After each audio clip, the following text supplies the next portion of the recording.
African countries need to invest in small-scale farmers in order to reduce poverty and catalyse economic growth. Leaders attending the African Green Revolution Forum in Kigali have noted that countries like Ethiopia and Rwanda have been able to report steady economic growth, largely due to a fairly stable agricultural sector. CGTN's Wil-kis-ta Nyab-wa filed this report from Kigali. Same thing's been true in Ethiopia, where Rwanda is not hosting this year's African Green Revolution Forum by chance. The African Union recognized the country as a top-performing African country as far as the pursuit of agricultural goals. A lot of this success may be attributed to lifting smallholder farmers.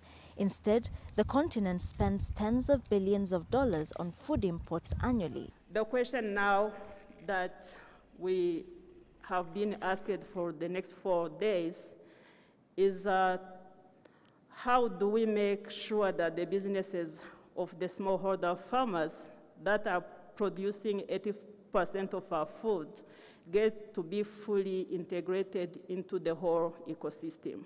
The 2018 African Agriculture Status Report found that in 25 years, rural poverty levels in Ethiopia fell by half, while rural poverty declined by a quarter in Rwanda during the same period.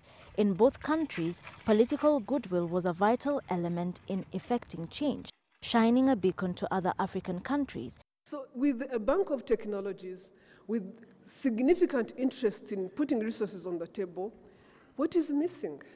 Why are we still, 60 years after our independence, still the only continent that has not got food security independence and economic independence? Taking Africa's agriculture to next level will require, among others, strong measures to translate existing strategies into tangible action.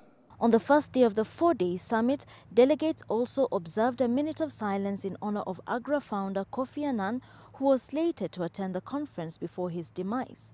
The conference will end on Saturday after a high-level summit, which will be attended by at least 5 African heads of state, among them Rwandan President Paul Kagame. Smallholder farming households are credited with producing 85% of Africa's foods, and African governments are now being challenged to invest in these farmers so that they can spur growth in their communities and in their countries.